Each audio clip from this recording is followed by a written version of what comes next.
Welcome to New Atlas Live. I'm Brian Berletic. I think I will be doing this solo. I kind of threw it together at the last moment. Maybe someone may pop in.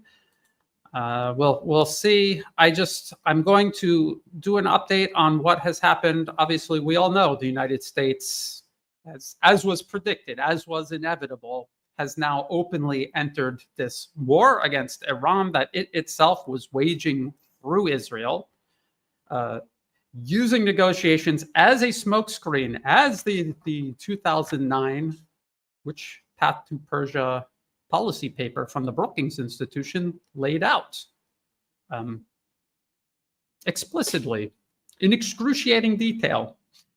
And people might say, Brian, aren't you happy? You were completely right. But I am beside myself with rage. I'm also extremely depressed because I spent years of my life trying to warn people, trying to educate people. I see people who have seen the information and are attacking me because they think that somehow President Trump is executing some sort of interdimensional, quantum, transphasal, backgammon game move here to bomb his way to peace, which is obviously delusional. It's obviously people at this point who are still putting their faith in the Trump administration. They have lost their minds, essentially. But this proves that this isn't just a matter of showing people the information. You can show them the information and they will still reject it because they only want to hear what they want to hear. They only want to see what they want to see. And the Trump administration itself, before President Trump even entered into office, he was telling people that this was what was going to happen. His picks for his cabinet were all warning signs. Vice President J.D. Vance, before even officially becoming vice president, said, we are going to dump Ukraine onto Europe so we can pivot to this war with China in the Asia-Pacific region. And of course, that always meant getting rid of Iran along the way. Myself, Angelo, who is my co-host, Rashid, who is a frequent guest, many others whose programs I have been on, who have hosted me. We've all warned about this. Now, I just want to show people something because I get this all the time. Hold on, let's do it this way. This is the live stream. I've put it on pause not to distract people. Here's the video description. Please click more. And that's where I put all of the links that I reference in every single video, including my live streams. This is the Brookings Institution paper right here. This is a Rand Corporation paper, also from 2009, Dangerous but Not Omnipotent, Exploring the Reach and Limitations of Iranian Power in the Middle East. This is a paper where the Rand Corporation, publishing it for the United States Air Force, admitted that even if Iran had nuclear weapons, it would obviously be for self-defense because the U.S. has invaded and destroyed nations to the east and west of it. That's what they wrote in that paper. And I'm going to go over some of the quotes from both of these papers in just a moment. And then, of course, this is a New York Times article that I'm going to cover, admitting that this isn't about Iran. This is about China and ultimately Russia. This is about the U.S. reasserting itself over a merging multipolar world order, and the U.S. burning multipolarism down and reasserting itself over it, starting with the Middle East. They attempted to wage this war with Russia. Maybe they waged this war with Russia and Ukraine to pin it down there so that it couldn't assist Iran. They will knock out Iran, and then they will pivot to China and circle their way back to Russia. Of course, circumstances might change, and they might reorder the way they approach this. This is called strategic sequencing. This is what they call it in their policy papers. So we're going to go over all of that. I just want to remind people, because Angelo is not here, it's going to be very hard for me to keep track of the questions and also make my program here. But I am starring. If you have a question, make it all caps, question in all caps. I will see it, I will star it, and I will get back to those questions later. I want to thank everyone for tuning in. And let's just go. Let's just start with this. No, I don't want to do that layout. This one, Trump takes huge gamble, putting U.S. at heart of Iran-Israel conflict. The U.S. was already at the heart of the conflict. People are misunderstanding this. Israel did not unilaterally start attacking Iran to undermine U.S. negotiations with Iran. The plan was always to use negotiations as cover for the United States to distance itself from an attack they themselves prepared, organized, armed Israel specifically for, green-lighted Israel to carry out, and also assisted Israel completely and continuously all throughout the duration of the campaign, including up to now, along with the U.S.'s direct intervention into what had begun as a U.S. proxy war. This is exactly what the U.S. is doing to Russia through Ukraine, and this is what the U.S. is preparing to do to China through the island province of Taiwan, also the Philippines. This is the exact same playbook used over and over and over again. It's very simple. It's very straightforward. It is not complicated. All of the evidence is there. People just don't want to see it. They don't want to hear the truth. They don't want to see the truth. They want to believe that it is something else other than what it is. We remember before the U.S. openly struck Iran, and they used B-2 stealth bombers. They also supposedly used Tomahawk cruise missiles. These are all weapon systems and munitions in very short supply, and they cannot manufacture them very quickly. This is the problem that we see in the U.S. proxy war against Russia in Ukraine. And they struck at several nuclear sites, but this is just the beginning. And again, I will show you in the policy paper where they say the U.S. is going to use airstrikes first, but only as a supporting means of widening the war. This is just the beginning. People who think this is some 3D chess move to somehow bomb its way to peace, you haven't been paying attention. They wrote the whole plan on a piece of paper 16 years ago. It's been publicly available for 16 years. I've been shouting from a mountaintop to warn people. It is all here. The plan is all here. There is no other plan that says we're going to bomb our way to peace. We want peace in the Middle East. It doesn't exist. There is no such paper. There is no such policy. It's something that even President Trump at this point isn't even pretending to pursue. This is being imagined in the minds of people who were duped by the Trump administration, and they just simply lack the courage and the integrity to just admit that they were wrong and to condemn it, and encourage people to speak up and oppose it. So this was before. This was June 13th. We knew everything, Trump tells Reuters about Israel's strikes on Iran, and he admits they gave Israel intelligence to carry this out, which is what I said. And they also helped intercept Iranian missiles fired back in defense against Israeli, US-enabled Israeli aggression on Iran. We keep hearing about Iran can't have a nuke. I see all the holdouts in Trump's support base, all the holdouts who know they voted for President Trump to end the wars, and now they see a war, so they're just justifying it. Mental gymnastics in their mind. I keep hearing Iran cannot have a nuke. Nobody can, first of all, explain to me why they can't. Number two, no one can explain to me where under international law the U.S. was appointed arbiter of policing the nuclear programs of other nations. That is the job of the UN. If the UN didn't authorize a strike on Iran, then the U.S. under international law has no right to do so. It is a unilateral act of aggression. It is illegal under international law. The U.S. is in violation of international law, not Iran. Anyway, the U.S.'s own intelligence community said that Iran does not have nuclear weapons and they are not pursuing nuclear weapons. So there's absolutely no excuse in the first place to do this. Even if you could make an argument about why you think the U.S. is entitled to unilaterally strike a nation because it doesn't like the shape of its nuclear program. This is because Director of National Intelligence Tulsi Gabbard, the very tenuous sugarcoating President Trump used to help the American public choke down his neocon warmonger-filled cabinet. She had, back in March, said this, that Iran didn't have nuclear weapons and they weren't pursuing it. What does Tulsi Gabbard say after President Trump says she's wrong? She says, I never even said that. Iran's days or weeks away from having nuclear weapons. So she is now a willing participant in this war propaganda. She is complicit in this war of aggression against Iran. She has become the new Colin Powell, if you will.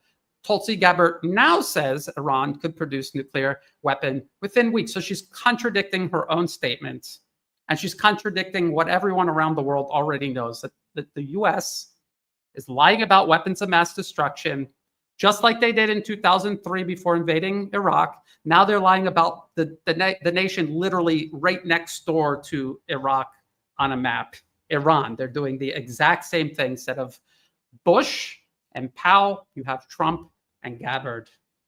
Bookends to this decades-long campaign of aggression in the Middle East, where the US has invaded and destroyed one nation after the other.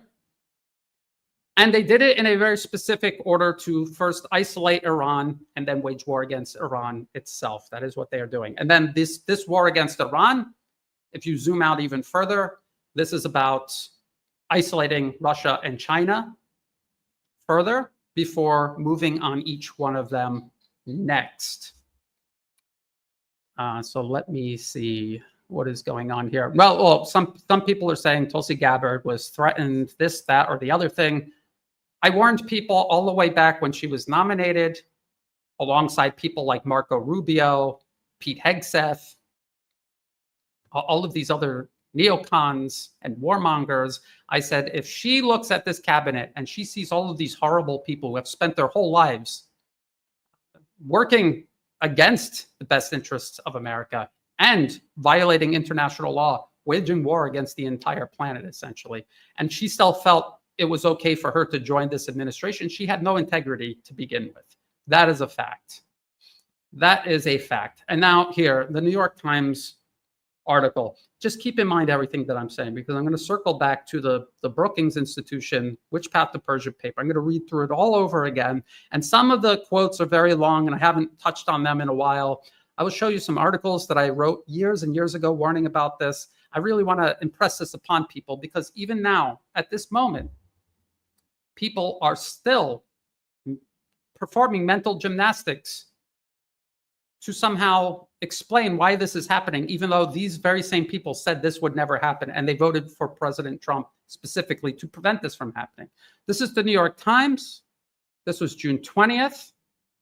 A U.S. attack on Iran would show the limits of China's power. China, which depends on Iran for oil and to counter American influence, has a lot to lose from a wider war. But there's not much it can do about it. So basically, if you read through this, they talk about China brokering peace between Iran and Saudi Arabia, and how they were stabilizing the region, and they were extending their reach into the region, and they're building all these projects, and everybody is benefiting, and the US was just able to just easily upturn it with this war. And they're bragging about that, and they're bragging about how China can't do anything about it. And this is ultimately all aims at China, but also to a certain degree, Russia. And look, people who are going to continuously say that Israel is controlling the United States, this is absurd, especially at this point. The US is using Israel. It is a proxy. All of the policy papers talk about not using the US to advance Israel's foreign policy objectives in the region. All of the policy papers are written talking about using Israel to advance US foreign policy objectives in the region. This is not about fighting Iran for Israel. This is about eliminating Iran so the US can fight Russia and China for American hegemony worldwide. We have to understand that. Every time you misdirect toward Israel, try to deflect blame onto Israel instead of the United States, and this is not to say that Israel is not guilty of these crimes. They are an extension of US military aggression in the region. They are obviously guilty of doing all of these things, and they should be held accountable accordingly. but they are an extension of US military power in the region, just like Ukraine is an extension of US military power in Europe. You have to understand that. If you do not understand that, you don't understand anything else. You cannot see what is happening in the region, and you most certainly cannot see clearly what is happening worldwide. And when this does spread to both Russia and China, what will your explanation be then? And as we speak, Iran is still launching missiles at Israel. Israel carried this strike out first to deflect blame, responsibility, and retaliation away from the US and bring it all on Israel. They are catching ballistic missiles morning, noon, and night instead of the US. Does that sound like the master using the puppet for their own interests, or does it really seem clear by now that Israel was always the proxy of the US? You can't even explain to me how Israel, this tiny country, created out of thin air by the US, by the British, what leverage it has over the entirety of the United States, especially when you consider lobbying and you add up lobbying money in Washington. AIPAC and all these other pro-Israeli lobbies are a drop in the bucket compared to just the arms industry alone, saying nothing of big oil, big tech, banks, insurance, the car industry, so on and so forth. So let's please move past that. All right, let's see. Israel gets disproportionate help from the US. AIPAC as dual nationals are huge. Look, the US is yes, giving all this money, all of these weapons to Israel. They're also doing the exact same thing for Ukraine. Does Ukraine control Washington? No. They're also doing the same thing for the island province of Taiwan. Does the island province of Taiwan control Washington? The answer is no. The Philippines are also being built up as a military proxy. They're being praised. Everything they do is being defended by the US and the US government, by the US media. Does that mean the Philippines controls Washington? The answer is no. And if you zoom out and you look at the big picture, you can see the US is doing the same thing in all of these regions. The Middle East, their proxy is Israel, and to a lesser extent, the Persian Gulf states, Turkey, obviously ISIS and Al-Qaeda. In Europe, most of Europe is an extension of US political and military power, and Ukraine specifically. And again, in the Asia-Pacific region, the Philippines, the island province of Taiwan, Japan, and South Korea to a certain extent. They don't have a choice in the matter. They're occupied by tens of thousands of US troops. Let's get into the policy papers. Now, I put the link in the video description below, and I'm going to show you how to find this on your own. Okay, you just go to Google, type in Which Path to Persia, PDF, and this is what will pop up. And you know it's a PDF because it says it right there. And this is from Brookings.edu. This is their official website. So this is what I'm talking about. It's on their official website publicly, and it has been there since it was published in 2009. So this is not a secret plan that was leaked. These policy papers are very public. People often argue with me and they say, Brian, that paper was written in 2009. It's irrelevant. That was 16 years ago. How do you even believe that it's still relevant today? Number one, large institutions and nation states plan in blocks of 5, 10, 20, even 50 years. So a plan written 16 years ago, really in terms of planning, that is not that long ago. Number two, it's not as if I just read this paper and continuously referred to it and saw no other evidence that this was still the plan. If you paid attention during the Obama administration, the Trump administration, the Biden administration, and now this administration, you could see them going through the list of options. Let's look at those options right now. This is what the cover looks like. 2009. This is the table of contents. Let's zoom in. And they've gone through every single one of these options. That's how you know it is still a relevant policy paper, because they are still implementing it line by line, almost verbatim. So in the very beginning, dissuading Tehran the diplomatic options, an offer Iran shouldn't refuse, persuasion, tempting Tehran the engagement option. And that brings us over to here. And I have a quote here that I'm that I'm going to read to you. Again, I've read this many times. I'm going to read it again. And please just listen and keep in mind what has happened recently. For those who favor regime change or a military attack on Iran, either by the United States or Israel, there is a strong argument to be made for trying this option first. Inciting regime change in Iran would be greatly assisted by convincing the Iranian people that their government is so ideologically blinkered that it refuses to do what is best for the people and instead clings to a policy that could only bring ruin on the country, which is the reason why Israel and now the United States is bombing Iran, is to bring ruin to the Iranian population. They don't plan to win this war by just bombing Iran. They also plan on inciting violence. They are sponsoring terrorism. They will attempt to push regime change, all while this is taking place, together with continued economic pressure. The ideal scenario in this case would be that the United States and the international community present, and when they say that, they mean the West, present a package of positive inducements so enticing that the Iranian citizenry would support the deal, only to have the regime reject it. In a similar vein, any military operation against Iran will likely be very unpopular around the world and require the proper international context, both to ensure the logistical support the operation would require and to minimize the blowback from it. So even the US requires logistical support in the region from nations like the Persian Gulf states, from Turkey.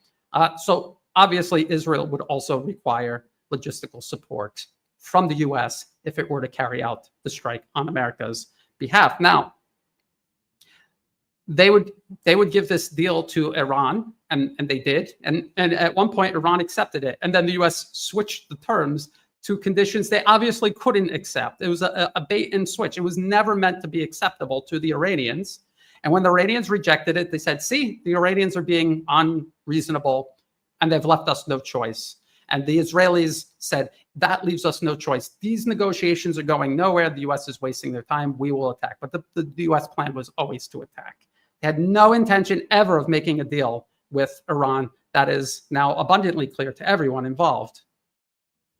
The best way to minimize international opprobrium and maximize support, however grudging or covert, is to strike only when there is widespread conviction that the Iranians were given but then rejected a superb offer, one so good that only a regime determined to acquire nuclear weapons and acquire them for the wrong reasons would turn it down. This is exactly the rhetoric President Trump is now using. His administration, U.S. allies right here. Keir Starmer backs U.S. strike on Iran and calls for Tehran to return to talks.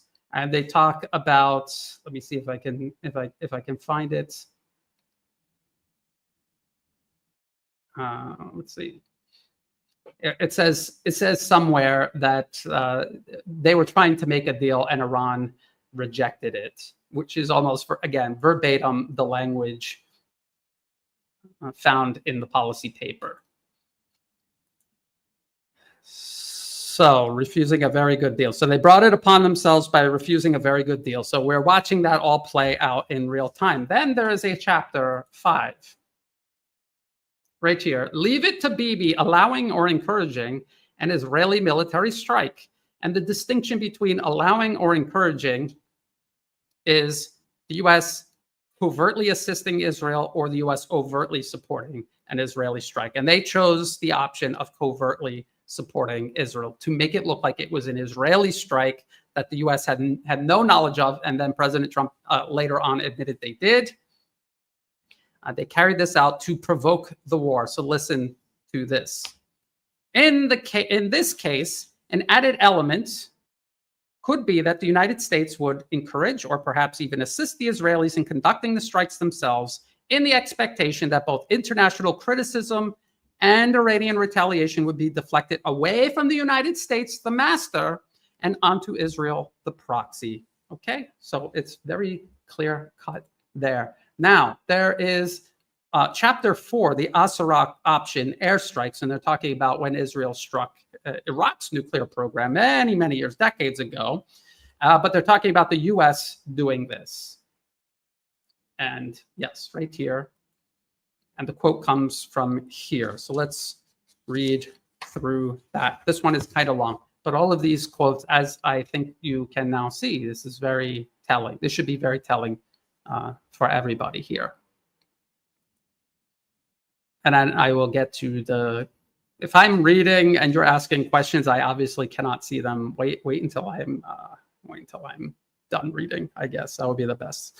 All right, so from this chapter, the Asarok option airstrikes, this is the US talking about, let me make sure I got the right page here.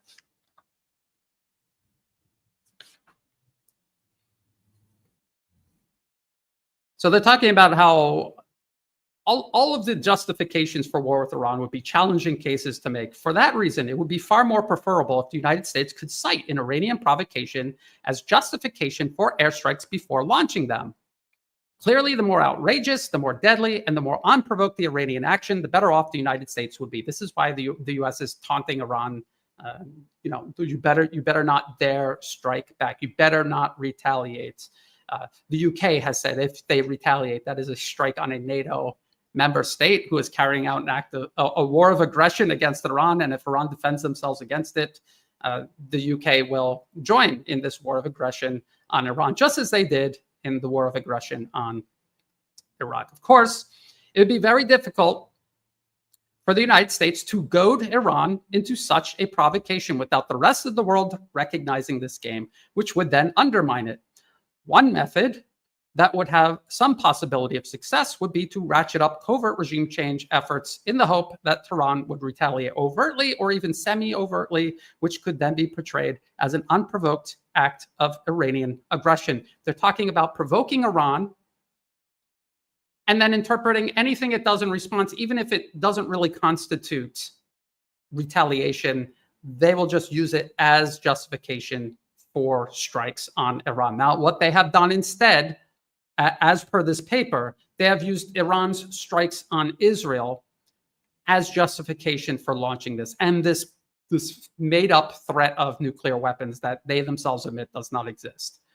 This suggests that this option might benefit from being held in abeyance until such time as the Iranians made an appropriately provocative move, as they do from time to time. In that case, it would be less a determined policy to employ airstrikes and instead more of an opportunistic hope that Iran would provide the United States with the kind of provocation that would justify airstrikes. However, that would mean that the use of airstrikes could not be the primary U.S. policy toward Iran, even if it were Washington's fervent preference, but merely a supporting contingency to another option that would be the primary policy unless and until Iran provided the necessary pretext. And what they're talking about throughout the entire paper is regime change. That is the ultimate goal. Remove Iran as an obstacle to U.S. primacy in the region so that the U.S. can continue reasserting primacy worldwide. That is what it says in the paper. And they repeatedly talk about how the U.S. and Israel might bomb Iran and they still might not retaliate because they do not want war with the U.S. or Israel. They admit that in the policy papers, and we can see that through Iran's actions. They do not want war with the U.S. or Israel. They are only reacting to a war of aggression being waged against them. Okay, let's see.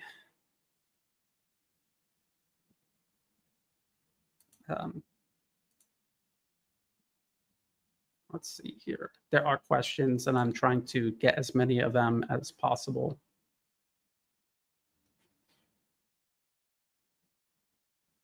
Okay, people who are complaining that I'm repeating myself, it's just too bad. I mean, if you don't like it, leave. You can leave. You don't have to sit here and watch me. I have to repeat this because I've been talking about this since at least 2010, 2011, when I started extensively writing articles. And over the past couple of years, I have been doing videos, producing videos, and I've been warning about this. And not only is it very difficult to get this information out to as many people as possible, but even people who see the information still don't get it or still have such cognitive dissonance that seeing a signed and dated plan spelling all of this out, verbatim, everything President Trump and his administration are doing right now, they're still making excuses. That's why it's important to get this information out for people to be as familiar with this document as I am, because this is a a plan that they wrote on a piece of paper and have had public for 16 years, explaining everything that they were going to do and why. And each administration, regardless of Republican or Democrat, they have gone through this list and implemented these policies. Now, the next paper is this one, also from 2009, Dangerous but Not Omnipotent, Exploring the Reach and Limitations of Iranian Power in the Middle East. And this is where they admit that just about everything Iran does is in self-defense because they are being surrounded and besieged by the United States and its regional proxies. They admit it. Obviously, they don't sympathize with Iran because their job is to enable American aggression and ultimately regime change against Iran. They're very frank in these policy papers because they know people don't want to hear it. They don't want to listen to it. They're not going to sit down and read it. And so they get away with writing these very public declarations of everything they're going to do. And then the politicians in Washington get away with going down the list of things and implementing it. And then they just use very superficial rhetoric and easily convince Americans and people around the world otherwise that they're somehow not doing this. Now, I wrote several articles about this. Is about Which Path to Persia from 2012. This is on my blog, landdestroyer.blogspot.com. That's what I used to call it before I changed it to the new atlas. I used to write under a pen name, Tony Cartolucci. Here is the other article from 2015, Global Threat, U.S. Policymakers Admit Iran is Defending Itself. And so these quotes that I'm about to read come from this article. Let me see if I can drop the link to this in the comment section. So it's in the comment section. You should be able to see it. Okay. All right, so I'm going to read it. The US-based RAND Corporation, which describes itself as a nonprofit institution that helps improve policy and decision-making through research and analysis, produced a report in 2009 for the US Air Force. So it wasn't just some random paper or an op-ed in a newspaper. It was produced for the US Air Force. And it was titled, Dangerous but Not Omnipotent, Exploring the Reach and Limitations of Iranian Power in the Middle East, explaining the structure and posture of Iran's military, including its Islamic Revolutionary Guard Corps and weapons, both present and possible future. It seeks to secure its borders and interests against external aggression, the report admits. So this is a direct quote from the RAND Corporation paper. Iran's strategy is largely defensive, but with some offensive elements. Iran's strategy of protecting the regime against internal threats, deterring aggression, safeguarding the homeland if aggression occurs, and extending influence is a large part of a defensive one that also serves some aggressive tendencies when coupled with expressions of Iranian national aspirations, regional aspirations. It is a response to US policy pronouncements and posture in the region, especially since the terrorist attacks of September 11, 2001. That is when the US invaded the entire region. The US invaded Afghanistan on one side of Iran, on one side of its border, and Iraq on the other side. And since then, the US has waged war and proxy war against Yemen, and they have toppled their allies in Syria, and and through Israel with US weapons decapitated the leadership of Hezbollah. So the US is attacking Iran and its allies. They have been doing so for decades. The Iranian leadership takes very seriously the threat of invasion, given the open discussion in the United States of regime change, speeches defining Iran as part of the axis of evil. Okay, this was from 2009, remember. Sounds like it could have been written yesterday. And efforts by US forces to secure base access in states surrounding Iran. The RAND Corporation, in a report written for the US Air Force, is admitting that Iran is reacting to the US military presence in the region, US military aggression all along Iran's borders, and even within it.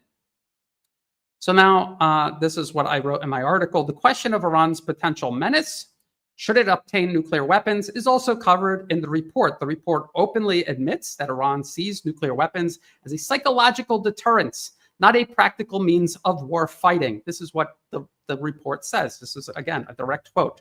Others have argued that Iran will seek to challenge the prevailing orthodoxies on deploying, posturing, and targeting nuclear weapons, believing that the mere acquisition of the bomb or even nuclear technology itself will be a sufficient psychological deterrent.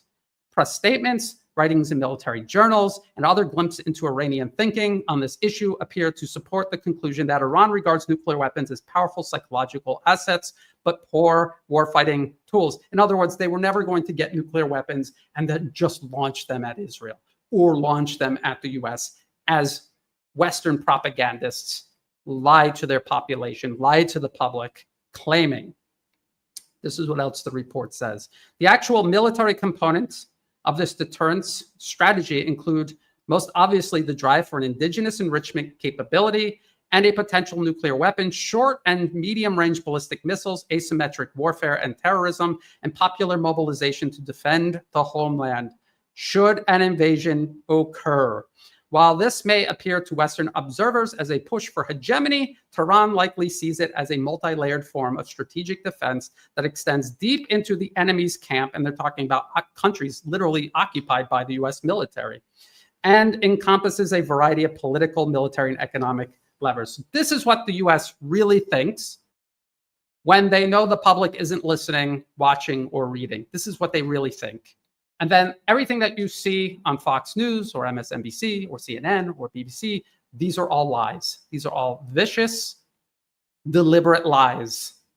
Lies that we've all already heard when the US invaded Afghanistan, Iraq, destroyed Libya, invaded and destroyed Syria. And now the same exact lies targeting Iran itself. So now we're past half an hour. That's what I wanted to read to you. One last thing that I want to say that I have said previously, but I think it's worth repeating because I constantly see holdouts still supporting Trump, claiming that Iran is run by radical Islamists. They hate Christians, they hate Jews, and all they want to do is destroy Israel because they're Jews. And we have heard the US claim this. And we have heard the US repeat this. Israel's claimed this. The US has repeated this. Okay. I'm just tidying up the comments a little. It's a lot of comments. This is from Forward. This is a pro-Jewish, pro-Israel, pro-Western journal, online journal. If you look at the headlines that they have running right now, they're all supporting Israel and this war of aggression against Iran. But when was this? 2015. They wrote this article titled, "How Iran's Jews Survive in Mullah's World." And this is actually a photograph of Jews worshiping in synagogues inside Iran. And they talk about how there are thousands of Jews living all across Iran in every major city. They have communities. They have,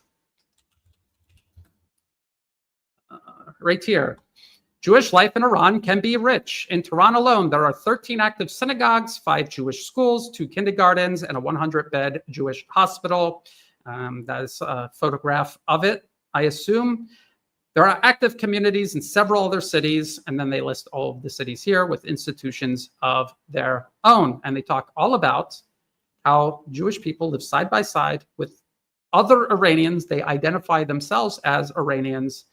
There was a Jerusalem Post article that came out talking about how Iran's Jewish community condemned Israel's attack on Iran, because they're dropping bombs on their heads also. This is why I tell people, don't make this about religion. It's not about religion. Don't make this out as the Jews are trying to take over America, as if Americans themselves are not capable of being ruthless liars, warmongers, criminals. They're very capable of doing all of this on their own. They don't need some shadowy group pulling the strings from the shadows. They're very capable of doing this themselves. The entire history of the United States is the story of how Americans have always done this. So please don't do that, because that just helps pay into Western propaganda that's creating the lines of division that allow the US to play groups against each other, divide and distract everyone while they push their agenda forward. And I can see many questions, and maybe we'll just get into the questions. And again, if you are going to say things about Jews or Muslims, if you're going to generalize, you're going to be a racist idiot, I'm going to ban and delete your comments. I don't care. I don't care what you think about me. I really don't. I'm trying to round up as many questions as possible. I have 14 right now. I know I missed a lot of them while I was reading those quotes. That's a good question. Please have question in all caps so that I can see it, although I am catching some that have not done so. I do not use super chats. I do not monetize any of my social media platforms. The only way people can support my work is by going to the video description below and doing so through Buy Me a Coffee or Patreon. So I take questions from absolutely everyone.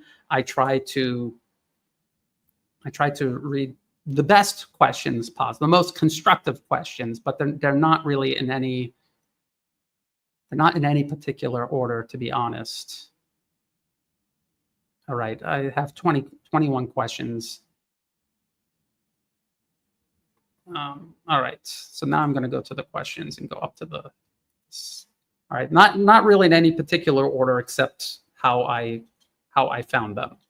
Question for Brian: since losing Iran will be bad for Chinese economy in the long run, do you think China will try to join militarily? If not, then to what extent will Iran be supported, and by who? I think we've talked about this in the past. China does not have the ability to project military power around the world, despite the U.S. saying it is a big threat to global peace and stability. It literally doesn't have the ability to send its military anywhere outside of China. People have to understand that when the U.S. is sending its troops all around the world, they're doing it through a network of bases and logistical hubs that they have built over the course of a century. They have a global spanning military infrastructure to do this. They have networks of bases stretching all around the globe to do this. That is what allows the U.S. to do this. Other nations are not capable of doing this. Russia attempted to do this in Syria, and it just simply wasn't enough. They were overstretched because of their war with NATO in Ukraine, and they had to make the difficult decision of divesting from Syria. Yes, they did everything that they could with the assets they had on hand. Had they not been involved in Ukraine, I think they would have been able to continue protecting the sovereign government of Syria. What can China do? China already is economically supporting Iran by buying almost all of their exported oil. They send them, they export them all kinds of parts, probably military support of many different kinds. Russia has sent support. But there's limits to that. Just like with Ukraine, NATO trying to give Ukraine weapon systems that they have never used before, it takes a long time to incorporate this into your armed forces and make a difference on the battlefield. And as we have been saying, myself, Angelo, many others, other people that I've associated with across the alternative media, the U.S. sees multipolarism rising, and it is getting stronger day by day, year by year, but it's not quite there yet. So the U.S. is taking advantage of this, and they are moving quickly, maybe too quickly, maybe recklessly, but they are doing this before Russia and China actually do have the ability to intervene and stop the U.S. in places like Iran. So that's why this is all being rushed. What could China give to Iran? Maybe parts for ballistic missiles, maybe ballistic missiles themselves. Maybe Pakistan can send something like that. Maybe additional air defense systems that are compatible, although that's a little bit of a stretch. Even if China has a air defense system based on a Soviet design similar to what Iran might have, the differences might still be so significant that it would take too much time to train, not just train Iranians on it, but have them use it effectively. Again, this is the same problem. This is the same problem Ukraine has. I saw this. How seriously would you take Dmitry Medvedev's statement today that several countries are ready to supply Iran with nuclear weapons? Which countries might he be referring to? I don't know. I have no idea. I don't know if that's bluster. I don't know. I mean, he makes many comments that are like this, that are extreme. And to what degree is it just anger?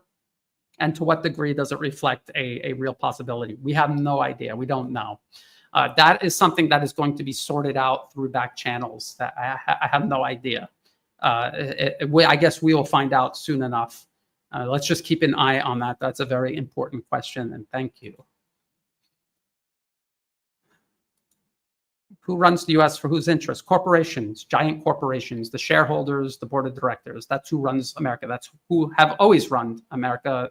Special interests, large, powerful, moneyed interests. So industries, financiers, all of these people, they have lists of sponsors on all of these think tanks' web pages, publicly, usually publicly, or in annual reports you can download.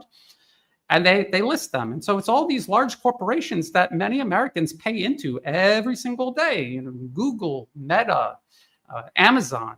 Then you have car companies, you have big oil. I mean, people are giving their money to these corporations on a daily basis. They have all of this money, all of this power. They want more money. They want more power. They have monopolies that they have established that they want to protect, not just in the United States, but all around the globe, which when you really see it through that lens, everything else starts to make sense. It makes sense why the US is attacking Huawei, because Apple doesn't want competition. No one in the United States wants competition with China. So that's why they're attacking those companies. And when you see it, you will see the battle lines, how they're all drawn and how it's all being fought. Let's see. Yes, I've warned people about Scott Ritter for a very long time. I never really had any use for his analysis. I don't think he's a good analyst, to be honest. He has a very questionable legal past. Just look it up and see for yourself. I wouldn't say anything else about that. But what I do know is Gonzalo Lira and Scott Ritter had some sort of argument. And Scott Ritter used his very, very large platform. He has a huge following because he tells people what they want to hear, not what they need to hear, which is the truth. He tells them what they want to hear more times than not. And he used his platform to undermine support for Gonzalo Lira when he was targeted by the SBU in Ukraine. He was living in Ukraine. He was targeted by the SBU in Ukraine. He was then thrown in prison, where he eventually died. Scott Ritter could have used his platform to rally support for him, despite whatever personal issue they had with one another. And instead, he used his platform to undermine support for him. So I count him as complicit in all of that. If you don't speak up against injustice, you're complicit in it. He's never apologized for it. I will never forgive him for that. And now I think everyone can see his true colors looking at this statement, standing with the US soldiers and Marines in a war of aggression against a nation that the US has no right, no justification for attacking. I guess if he lived in Germany in the 1930s and 40s, he would have been goose-stepping with them all. Wouldn't surprise me a single bit. Right here, Brian, please be level-headed. Iran is a terrorist country and chats death to America. Chat needs copium stat. I don't know if this is a joke or not. Not really sure if that's a joke or not.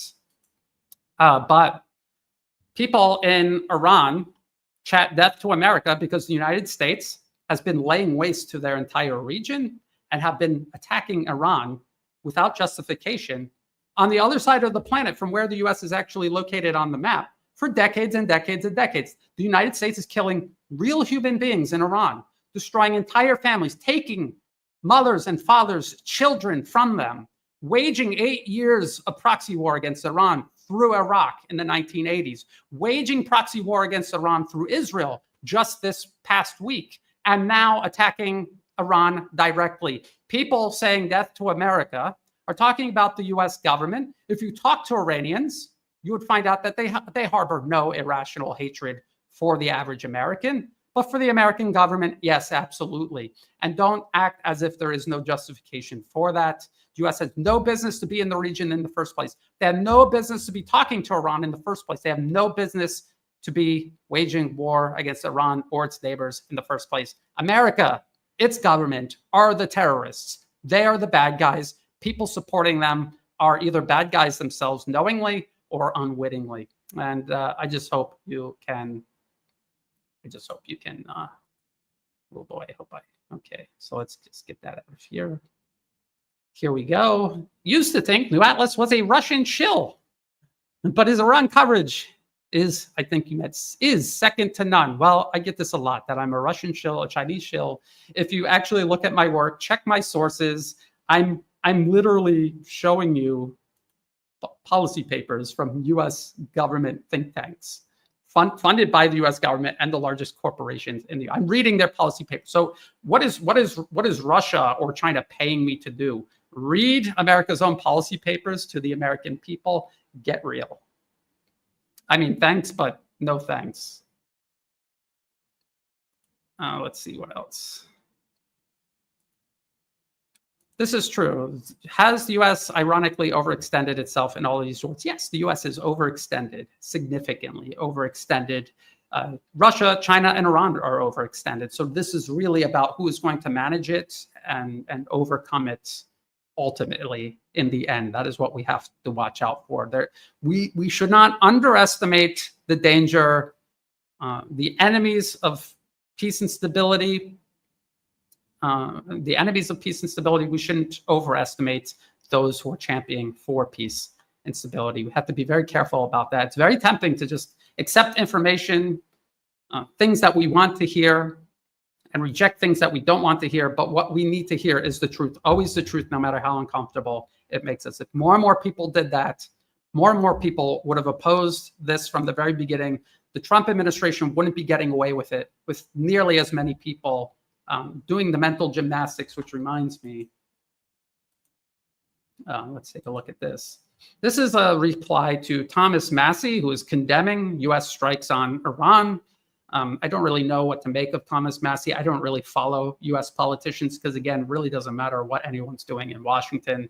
There are exceptions to the rule, but the vast majority of those in Washington are just rubber stamping whatever the corporations tell them to do through the think tanks.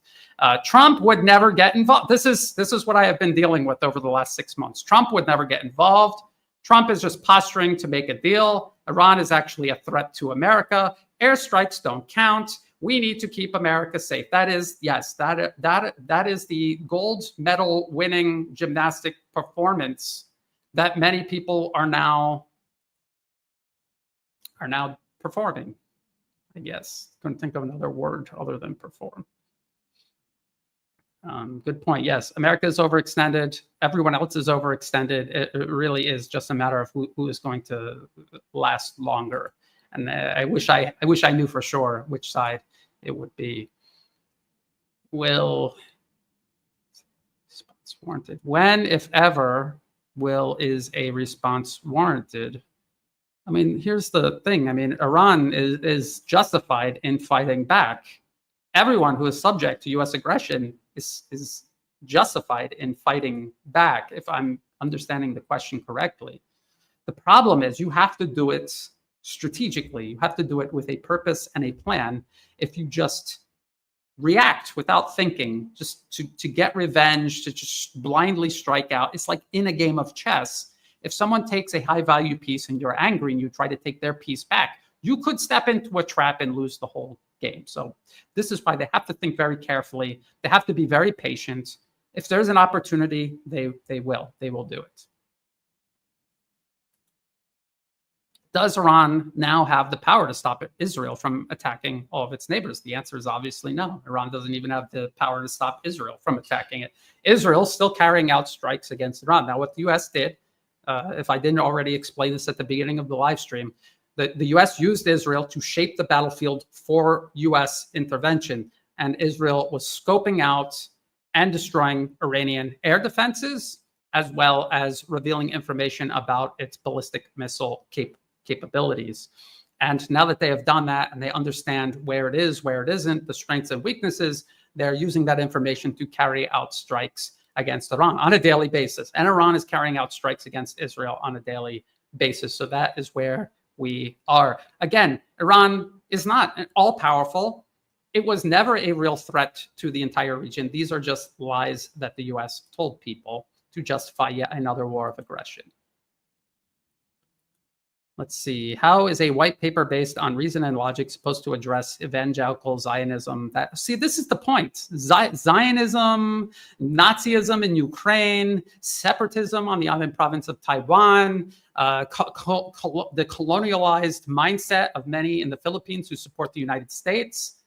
All of this is all just the ideological straitjackets they put onto people in these targeted populations to get them to go along with it.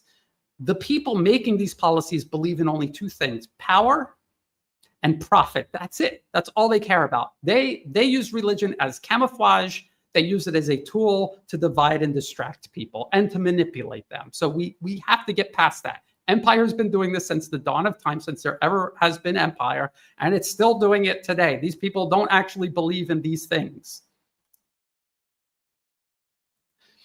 I had hoped that the US doing the exact same thing it's doing in Israel to the rest of the Middle East, them doing it in Ukraine to Russia, people would wake up and see this, but apparently not.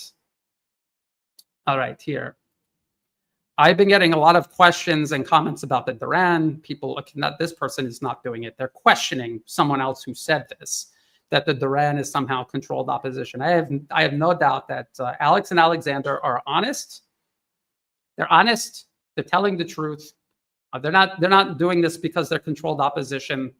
They extended the benefit of the doubt to the Trump administration. But if you listen to them over the last couple of months, when the Trump administration was doing things that obviously contradicted what he said he was going to do, they pointed it out. And now at this point, they're not going along with any of it at all anyway. So please listen carefully to what people are saying. And please be understanding. Nobody is all-knowing. People make mistakes. People extend benefit of the doubts. And that's all there is to it. And let's just all try to get on we're all on the right page now. So let's just focus on that. Let's see. Brian, have you read the doctrine within the protocols of the elders of Zion? This is like from 100 years ago. So now, like, people who are criticizing me for referring to a paper from 2009, referring to some supposed document from a century ago is, like, it's irrelevant. It really is. And if you had read that, you would see that it's got things in common with The Art of War, with Machiavellian's The Prince, and many other documents and literature throughout history. So, like, you need more evidence than that to convince me. Let's see. I haven't read these questions. I'm reading them as I put them on the screen. Do you think the globalists decided, due to the debt that the US and Europe have, they need a hard reset and they're pushing for a nuclear war? It's very similar to World War I and II. Well, actually, myself and Angelo and others have considered this possibility, that the US is sitting there on the other side of the planet with two oceans on either side of it, and they want to burn Eurasia down. They want to burn Eurasia down, and they will emerge relatively unscathed. Maybe that is their plan. So, we have to be careful and worried about that. And for people who are wondering why Russia and China are being so careful with everything, it's probably because they probably worry about that too. Let's see. Do you have a view on if the U.S. will be impacted with China banning the export of processed rare earths? I think the U.S. is already being impacted. There's a lot of things that China probably could do that maybe they're waiting to do because they understand this is all going to escalate and they want to maintain some sort of leverage over the United States. This is a very complex, multi-layer confrontation the U.S. has with the rest of the world. And all of these nations are trying to do the best to protect not only themselves, but their neighbors and their partners around the world. It's very complicated. We have to wait and see how that plays out. Keep an eye on that. That is something that's been in the news, and that is something that we have to keep an eye on. Is it possible that Iran read the Brookings Institute paper back in 2009 and acted accordingly, given what we have seen since Friday the 13th of June? Red rocket countdown liftoff. You'd hope, because it's been out there forever. People have covered it. I've covered it. Other people have covered it. I've had Iranian media contact me in the past, and I've talked about which path to Persia. You would hope that they would they would have seen it and understood it. But then again, I don't know. I've talked to people in government in different places around the world, and the questions that they were asking me alarms me, because I would have hoped they would have known better, and apparently then they didn't appear to know any better. What do you think of why do you think Iran rejected Russia's offer of a mutual defense treaty? I have no idea. I have no idea what truth there is behind that, how that played out. I know Russia and Iran are working together. Obviously, there could be reasons why they didn't. Maybe they didn't sign the treaty, but maybe they were still working together. Anyway, there are many, many possibilities. Let's keep our minds open to all of them and just wait for the evidence to avail itself. Ryan, can you explain the concept of the strategy of tension? Do you think the US administration is using this doctrine to escalate Israel into a nuclear war against allies and enemies? Well, the strategy of tension is when you control two sides and you pit them against each other, essentially. Like the US, Qatar, and Israel maneuvered Hamas into power in Gaza. And then they use this organization, a splinter or a branch out of the Muslim Brotherhood, which is basically the political wing of Al-Qaeda, which we all know is created by the U.S. for U.S. policy across the region. And then they do things there. Look, people in Palestine are allowed to pick up arms and defend themselves under international law. Israel's illegally occupying their territory, and they are tormenting them and killing them on a daily basis. They have a right to fight back. But again, when you fight back, you have to do it strategically. You have to think about how you're doing it. Hezbollah, for example, is a good example of a very successful resistance organization. You could say, well, their senior leadership was decapitated recently. That has actually happened in the past as well.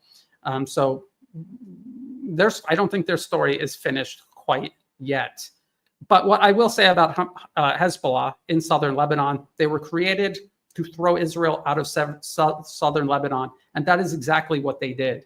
And then since then, their goal has been to keep Israel out of Lebanon. And that's when they pick up arms and they fight. They target Israeli military personnel. They do not kidnap women and children and hold them hostage for ransom or as leverage in negotiations. This is something that Hamas actually has done.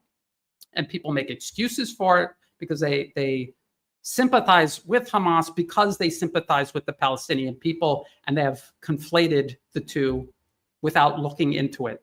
You have to take your emotions and separate it. You have to follow the money and the arms and the support and the connections, no matter what conclusion it brings you to, no matter how uncomfortable it is. Okay, so that's an example of a strategy of tension, a very, very successful one that they have used to divide the entire Middle East and also people all around the world.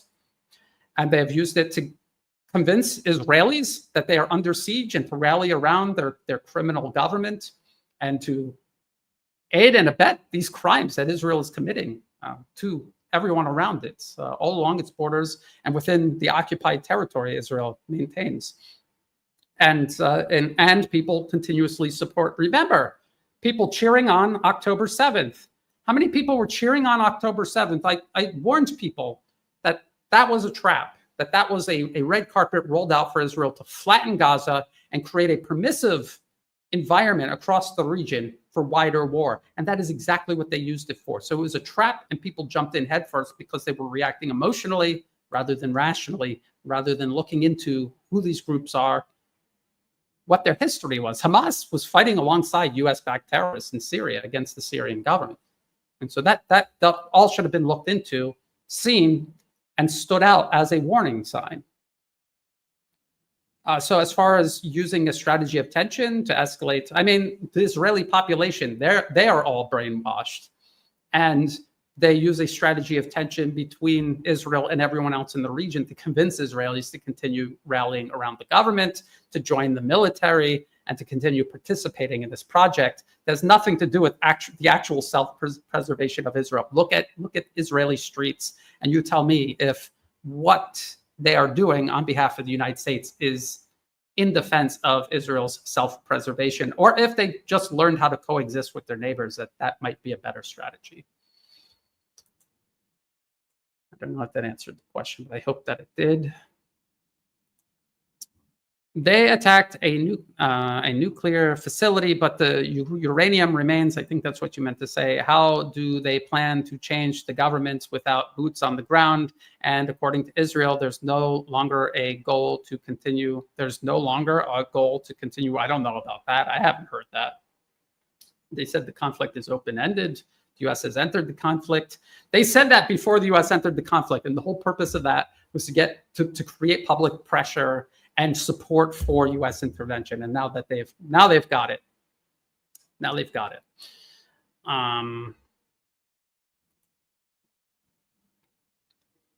They are going to continue the war, and they will push for regime change. Now, how can they do it without boots on the ground? They did it in Libya by just backing armed terrorists, which the U.S. is cultivating inside of Iran and along Iranian borders. I warned people that when Syria collapsed, they were going to use that as a springboard to, continue regime change against Iran itself. So you have tens of thousands of armed terrorists with combat experience ready to just go right into Iran, almost certainly. So we have to wait and see. There are ways to do it without boots on the ground, and U.S. has cultivated opposition groups, traitors essentially, and terrorists inside Iran to try to affect regime change. They're going to take all of their options. Again, let's go back to here.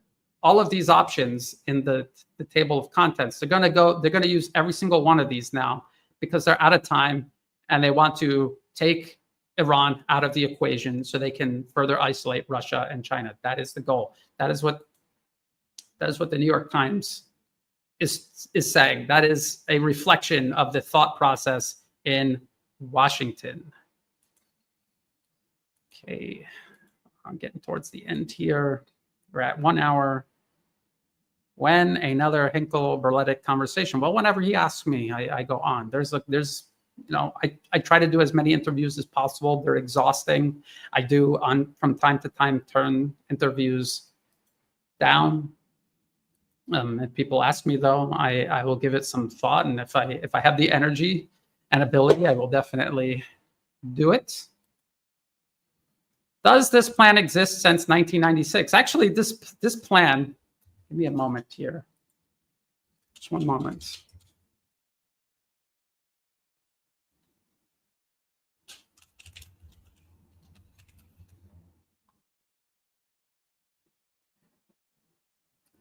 Hold on a second. Strategy, defense, rival. Right here. Let's check this out. From the New York Times, 1992. U.S. strategy plan calls for ensuring no rivals develop. And I could actually go to the Office of the Historian, which is a part of the State Department's it's a part of the State Department, and their website is part of the State Department's official website. And they have documents all the way back to World War II talking about how they want to dismember China, how they're backing separatists in Tibet and Xinjiang, and how they're going to use Formosa, which is what they used to call Taiwan, how they will use that as an unsinkable aircraft carrier to launch war against the rest of China. They've been talking about this ceaselessly forever. People talk about how Israel's controlling U.S. foreign policy. Well, that was back before there even was an Israel. So what is your explanation about that? That was back when people like J.P. Morgan, who openly hated Jewish people, but also worked with Jewish bankers, they were running American finance at that time. So you really have to see through these prejudices, these labels, and what I would say is camouflage. See through it. See that these people don't stand for anything except profit and power. J.P. Morgan stood for nothing except profit and power. People like him used to run the United States and still do run the United States. It's not a mystery as to why these policies never change, because the mindset has never changed. It is about domination, not coexistence. People who actually believed that Marco Rubio, when he talked about multipolarism, that was some sort of intent to coexist with the rest of the world rather than identifying it as something that needs to be attacked and burned to the ground. I don't know what to say. I hope at this juncture, Most people have woken up, and only a very tiny percentage is still clinging on to MAGA, which I think we can all agree was always deep state branding. Now, there's like 1,000 comments since I was checking the questions. Questions about whether Israel or the US will eliminate Iran's leadership. Iran is a huge country. They have continuity of leadership. If you kill one leader, they will just replace them with another. You're going to have to kill a lot of Iranians before that starts to work. One thing I will say, though, I just don't understand.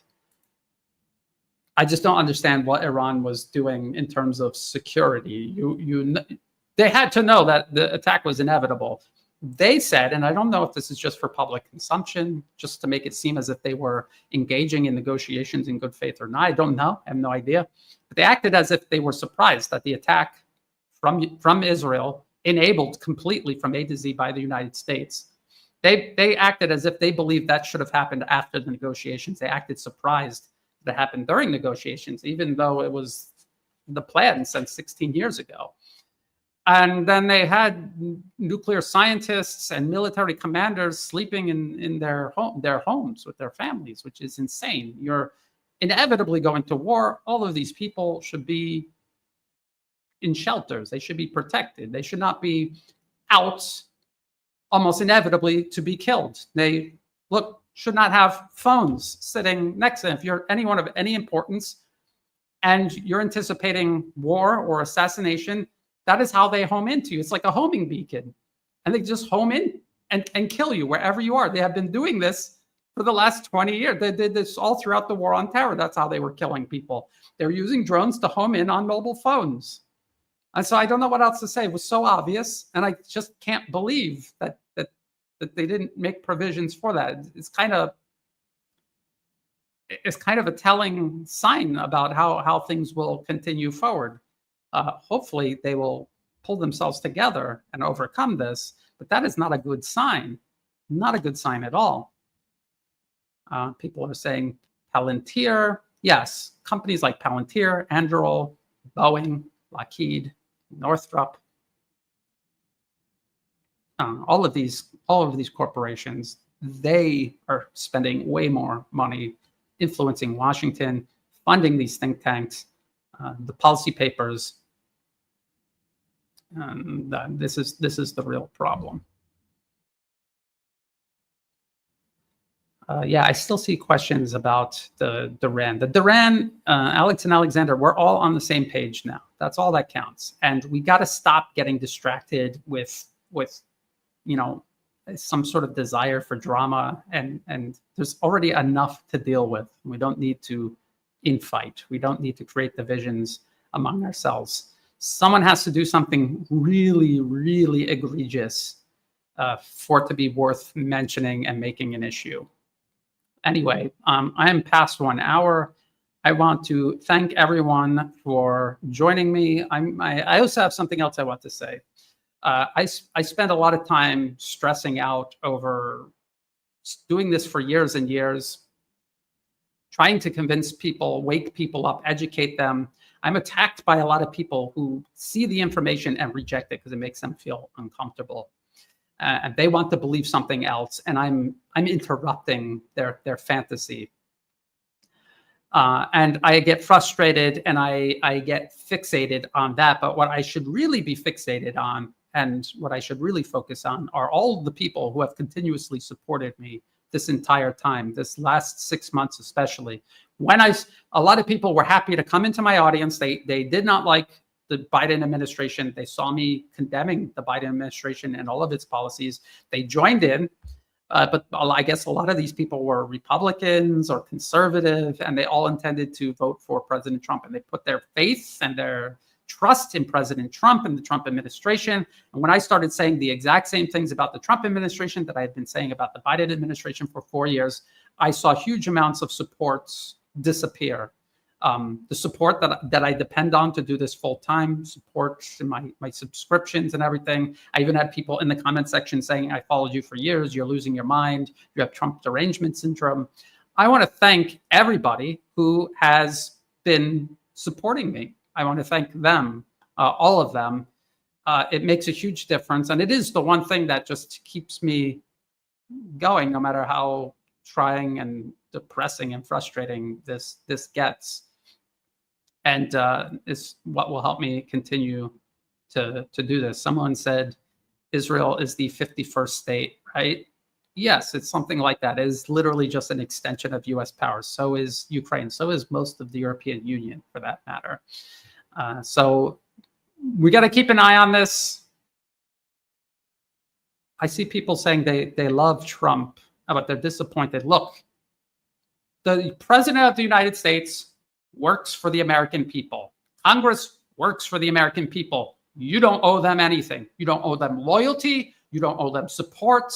They are loyal to you. They are supposed to support and work for you. And if they are not, you owe them nothing. So don't feel sorry for President Trump, any of the warmongering neocons he filled his administration with. Don't feel sorry for them. You owe them nothing. Hold them accountable. Don't let them get away with this. You did nothing wrong, hoping they would do what they said they would do. Now that it's obvious they aren't, you owe them nothing. So stop. Yeah, someone said, don't worship your leaders. Don't worship your leaders. You don't owe them anything. They owe you everything, and they are delivering nothing. They're making fools out of us, and we need to stop letting them. So I've got other videos that I prepared like a week ago, but I haven't published because I've been publishing updates on this ongoing conflict. I'll try to get those out over this next week. I'm kind of taking a break from doing so many interviews, but I still have some that I've committed to. Well, we'll pick this up at a later date. I want to thank everyone again, and until next time, bye for now.